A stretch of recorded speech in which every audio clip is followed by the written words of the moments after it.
Oke. Ini tuh kita nggak punya opening, Mas. Nggak punya. Kita sih ngobrol-ngobrol aja. Nanti 3, 2, ini ya 1 langsung. mikrofonnya ini. Oh, iya. Jadi nggak usah nunggu saya opening dulu baru kita mulai, nggak ada tuh. Karena Siap. ya emang nggak ada opening sih, jujur aja. Aku tuh mau ngobrolin ini nih, Mas. Aku pernah ngajar di Tasikmalaya. Ya. Kayaknya istrinya Mas Rifki tuh jadi pesertaku, bener nggak sih? Bener. Desain? Aku soalnya mau tanya tuh sering lupa, sering ragu gitu loh. Bener nggak, Mas? Bener. Dulu itu pas awal-awal kita buat sebenarnya. Jadi kita bingung mau ngapain. Kita nggak ada basic pabrik ya, manufaktur nggak ada juga. Pengusaha juga bukan. Waktu itu dua-duanya resign. Buat usaha sepatu, bingung mulai dari mana. Ya akhirnya ikutlah pelatihan dari BPIPI. Ya mungkin yang terakhir ya di Tasik itu waktu itu 2019. COVID sih kalau nggak salah. Ya dari situ mulai kebuka, kita breakdown apa-apa yang harus dilakuin. Ya, akhirnya ya sampai sekarang masih jalan. Berarti itu udah ada ya brand-brand sepatu tuh sebenarnya udah ada. Udah ada, cuman baru niat mungkin ya waktu itu. Oh, baru niat. Baru ada sampel 1-2, penjualan juga belum banyak stabil lah, gitu kayaknya ya. belum banyak 1-2 lah. Oh, berarti itu brand memang udah ada, cuma belum yang apa ya? Bukan nggak diseriusin, tapi udah diseriusin kan Diseriusin sebenarnya. ya, Kalau diseriusin. ikut pelatihan nggak Cuman mungkin. kita bingung harus ngapain gitu. Oh, belum tahu mulainya ini harus dari mana. Iya, mulainya dari mana? Bener-bener dua-duanya antara Mas Rifki sama istri tuh mulai dari nol nih di Mulai sepatu. dari nol banget ya. Mulai dari Nggak ada yang mungkin basicnya dari keluarga atau dari siapa gitu sama yang sekali nggak ada gitu. Nggak ada. Makanya kita bingung juga. Oh, karena setauku Mas, di Tasik itu kan ada sentra alas kaki, entah mau bikin sepatu atau sendal gitu. Kirain mungkin Mas Rifkinya tuh orang tuanya ada yang punya usaha sepatu dulunya gitu. Nggak ada. Ada. Jadi dulu memang rumah tempat tinggal saya di Mangkubumi itu sentra alas kaki, Mas. Iya, Jadi betul. banyak sekali home industry di rumah waktu saya kecil itu, makanya mainan tuh bikin sendal gitu. Mainan tuh nyari-nyari spons, nyari-nyari sol, bikin sendal waktu kecil. Saking banyaknya home industry di sana. Waktu saya memulai juga ya orang-orang pada kok mulai pengusaha sepatu gitu kan. Sayang udah kuliah gitu kan saya sama istri. Saya bilang ya gak apa-apa, jadi pengusaha memberdayakan pengrajin lokal gitu. Emang kuliahnya apa? Kuliahnya dulu saya teknik sipil. Aduh, jauh banget itu. Jauh ya, jadi banget, bener. konstruksi bangunan jadi konstruksi sepatu Ya ya. itu sama-sama konstruksi sih, cuma beda nih ilmunya. Istri juga kimia dulu, kimia. Aduh, jadi memang ini ngadu nasib bener waktu itu ya. Berani banget tuh buat mulai di sepatu. Ya cukup ya, nekat sebenarnya. Dan kita nggak ada niatan buka usaha lain, terus aja di sepatu gitu. Karena istrinya suka sepatu atau gimana? Nggak ada juga karena memang kita udah mulai sepatu, ya udahlah diseriusin gitu. Apapun hasilnya memang naik turun ya, kalau namanya usaha naik turun. Nah kita harus persiapan dulu, persiapan mental sih sebenarnya. Iya. Nah Mas Rifki tadi kan sempat nyebut dulu di Mangkubumi kan banyak sentra.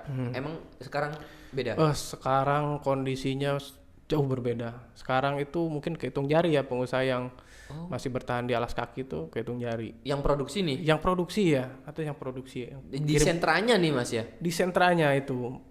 Berkurang banget tuh karena emang nggak ada penerusnya atau kayak gimana nih? Apa karena pasarnya yang udah mulai? Saya belum meriset ya, tapi kemungkinan ketika saya tanya-tanya teman-teman, memang desain yang kurang.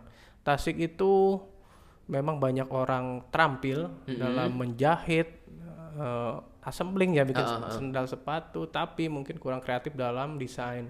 Makanya itu juga yang menjadi niat awal kita bikin sepatu tuh karena kita ya mau mendesain gitu. Kita kelebihannya itu siap mendesain gitu. Beda dari mau pasaran. Bikin desain baru gitulah. Betul, desain yang unik lah, beda dari orang lain gitu.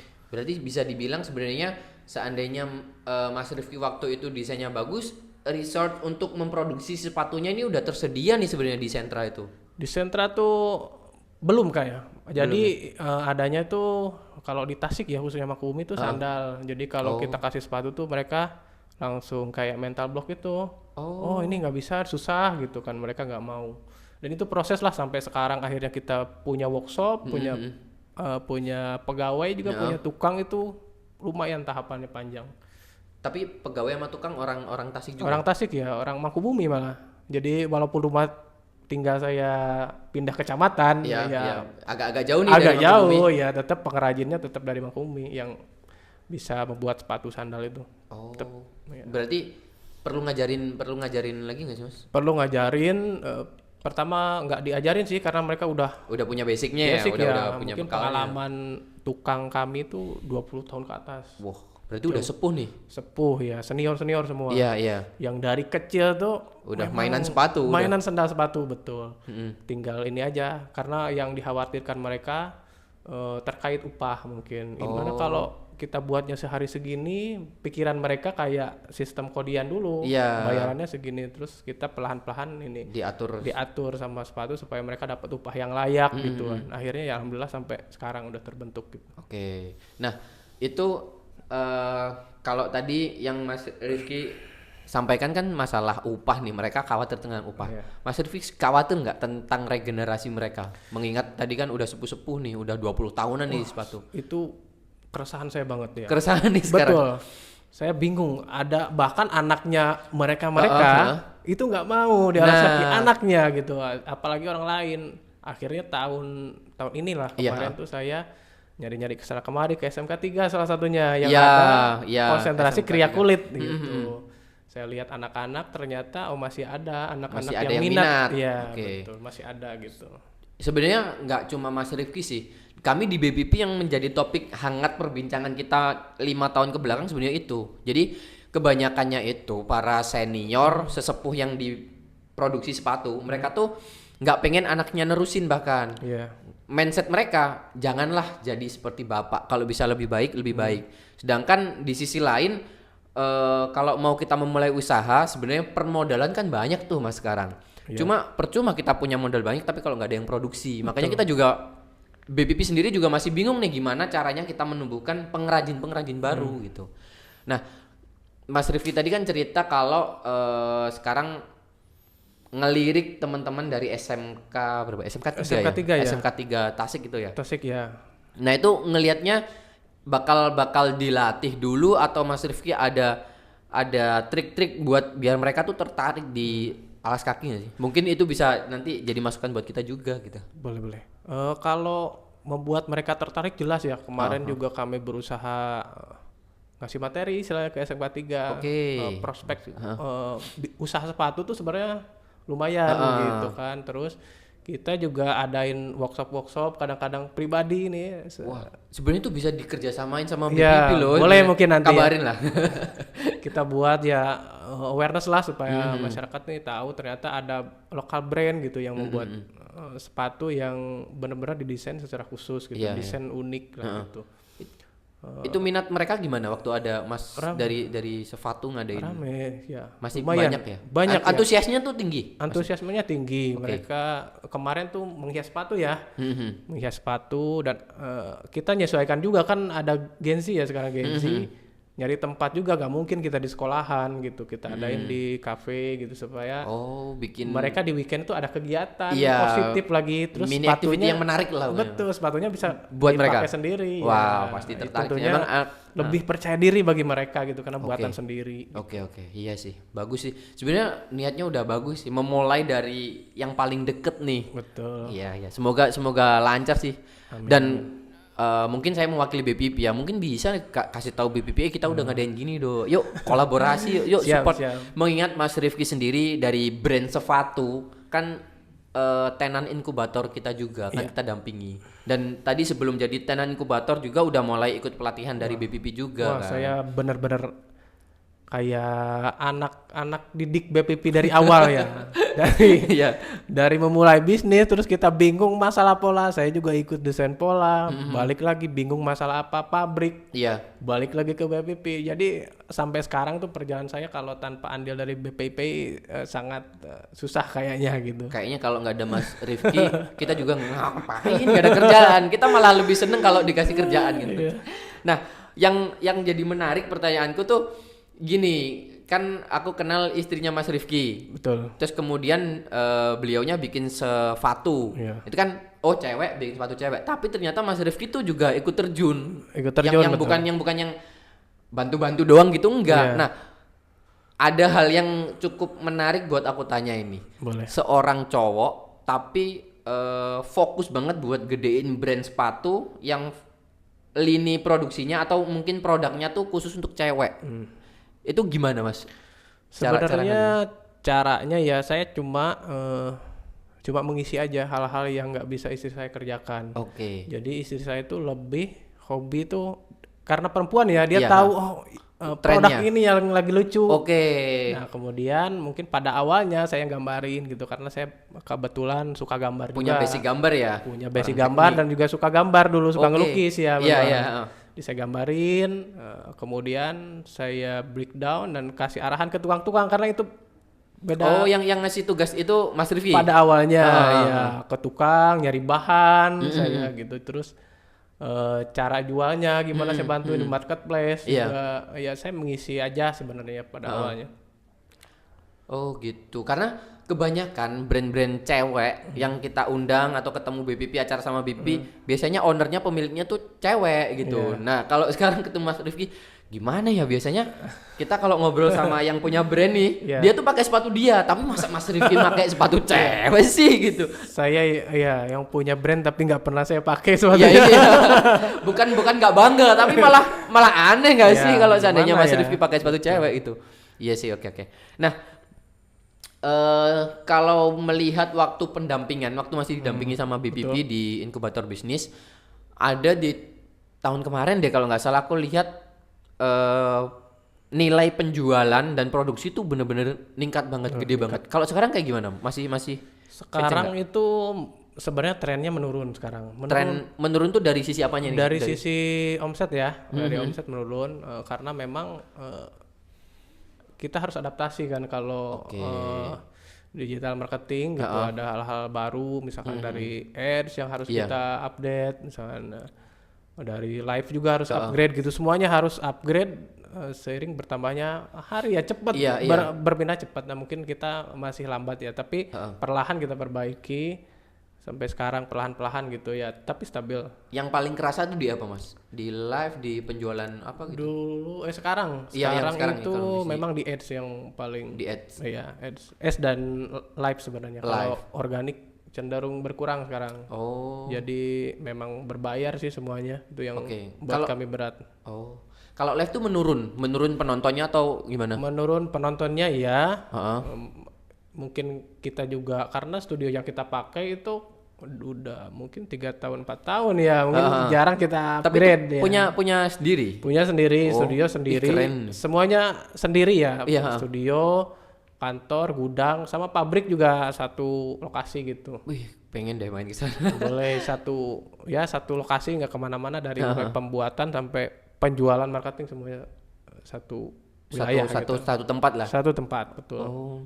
Nah, mungkin ini bisa jadi bahasan kita ya. Aku tuh pernah sempet baca kalau katanya live di sebut aja nggak apa-apa kayaknya deh, live di TikTok atau Shopee itu sebenarnya si host live-nya itu bisa terbaca oleh AI mereka. Jadi ketika si hostnya itu live dan penontonnya banyak, nanti kalau oleh brand itu diganti orang biasanya langsung menurun. Oh iya mungkin ya. Awalnya sih aku nggak ngerti karena kan nggak terjun di situ. Tapi kalau ngelihat dari cerita Mas Rifki, apakah ganti host atau gimana? Iya, emang ganti host. Sempat ganti host ya. Dan itu emang ada ada penurunan, ada, tapi nggak terlalu signifikan ya. Kemudian kita ganti studio juga ada berpengaruh ya ke performa live. Dan mungkin studio sama cost itu sangat berpengaruh ya. Soalnya itu juga kami perbaiki lah sekarang gitu. Soalnya aku baca sih ada anggap aja konten kreator atau pokoknya orang riset. Jadi ternyata kalau kita tuh sering live, wajah kita dan suara kita itu akan dikenali oleh program AI mereka. Jadi ketika kita live, waktu penontonnya banyak, yaudah itu bakal kita dipromosin gitulah bahasanya. Cuman mungkin agak lebih lengkap gitu, kurang lebih kayak gitu. Cuman aku mau nanya ke siapa nih, nggak ada cerita lah. Mas Rifki tadi sempat nyinggung kalau live-nya emang turun, apakah karena ganti host atau gimana? Ternyata juga sempat ganti host ya, mungkin salah satu. Terus ngadepinnya gimana Mas? Selain beradaptasi tadi? Adaptasi, kemudian apa ya, kita kan collab sama influencer kadang-kadang. Oh, collab. Afiliator ya sekarang sering-sering collab. Ya. Oh iya, sekarang ada affiliate ya. Affiliate yang lagi bagus kayaknya sekarang affiliate. Malah penjualan dari affiliate nih yang kenceng. Ya, yang lumayan. Oke, keren.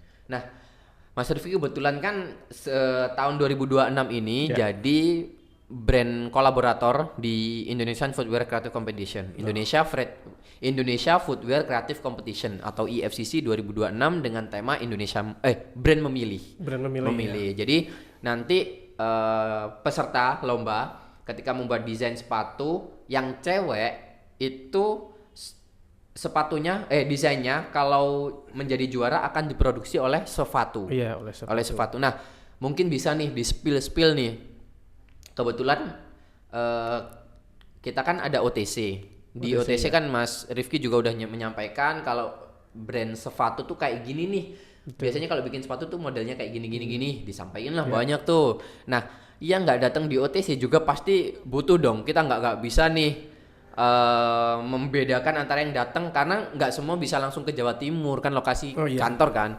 Nah, mungkin bisa disampaikan nih, mungkin ada desainer-desainer yang pengen ngambil kategori sepatu cewek, kasihlah batasan atau kasih spill sepatu tuh pengen desainnya yang kayak gini loh. Jadi kalau mereka bikin desain tuh nggak jauh dari apa yang diharapin oleh brandnya gitu. Oke. Ya, bagi teman-teman yang mau mengikuti kegiatan IFCC ya. Iya, IFCC. Dan kebetulan mau mendesain produk untuk sepatu. Iya, kategori sepatu cewek. Sebenarnya sepatu itu identik flat shoes ya sekarang. Jadi flat shoes. Kita batasin kategorinya flat shoes dan juga feminim. Sepatu itu marketnya anak muda. Jadi umur 18 sampai 24 ya optimal. Kemudian keduanya memang 24 sampai 30. 30 tahun. Dan itu ya warna ya pertama. Jadi anak-anaknya memang suka fashion, terus fotografi, OOTD juga. Ya, itu yang tag-tagan kami tuh OOTD kebanyakan. Jadi nongkrong di kafe, kemudian pakai sepatu ya. Terus memang ada ciri khas ya sepatu sendiri, ada rempelnya itu. Mungkin rempel. Rempel di aksesoris ya di mungkin bisa dilihat nanti di ngecek ya di Instagram spill di sepatu official bisa, terus ke TikTok juga bisa, dan di Shopee juga bisa gitu. Bisa dilihat lah sepatu yang desain kami itu seperti apa. Kemudian yang best seller itu warna-warna yang soft, yang pastel ya, cream, peach, pink gitu kan. Warna white dan black juga ada, cuman nggak terlalu signifikan. Kebanyakan sih warna cream gitu. Terus ya modelnya feminim. Yang kalau untuk material Mas, material kita pakai sintetis ya, PU leather. Tapi PU ya. PU leather, kemudian outsole-nya yang TPR kita punya. Tapi yang flat ya. Yang flat ya. Kalau yang model-model kayak model kayak boot Doc Mart gitu. Doc Mart bisa pakai juga. Pakai sol-sol kayak gitu, kayaknya lagi tren juga sih. Iya. Doc Mart juga kita punya ya. Yang model loafer ya. Iya, yang loafer ya. Ada kita juga buat ya salah satu produk hero juga di kita yang bertahan mungkin lebih dari 3 tahun panjang, tapi nggak terlalu banyak juga ya. Nggak terlalu boom, cuman tapi dia stabil ya. Itu ya. Stabil. Itu juga bisa Doc Mart. Warnanya juga kita beragam, mungkin ada 10 varian warna ya. Karena kita mainnya udah produknya banyak, warnanya juga banyak ya. Karena cewek. Dan kita juga berangkatnya dari desain sih. Jadi tiap bulan tetap kita desain produk baru gitu, update produk baru. Mungkin bisa dibantu sama teman-teman nanti kalau mau ikutan lomba IFCC ya. Sebenarnya kita sangat mengharapkan ya desain baru gitu, masukan-masukan dari teman-teman yang mungkin pada usianya market kita. Sementara kami ya, saya sama istri juga bertambah usia, yang kemungkinan seleranya juga bertambah ya. Ya berubah lah ya, kemungkinan berubah. Itu sangat senang sekali, makanya saya berkolaborasi ini. dan dapat referensi banyak desain nanti buat kami gitu kan, yang betul. relate tentunya dengan anak-anak market kami gitu. Oke. Nah, di EFCC ini membuka kemungkinan nggak dari Sefato tuh bakal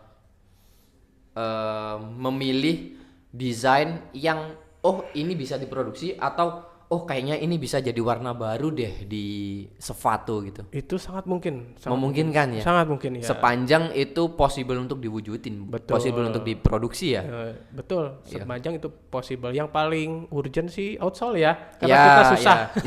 Jadi outsole itu sangat berat ya bagi kami. Jadi alangkah baiknya desain pakai outsole yang ready aja. Iya. Kalau upper cenderung kami terbuka pakai. Oke. Jadi mungkin teman-teman yang bingung mau ambil kategori sepatu wanita tapi bingung desain sepatunya kayak gimana, pantengin aja kepoin aja Instagram atau sosial medianya dari Sefato, SEVATU. Ya benar ya.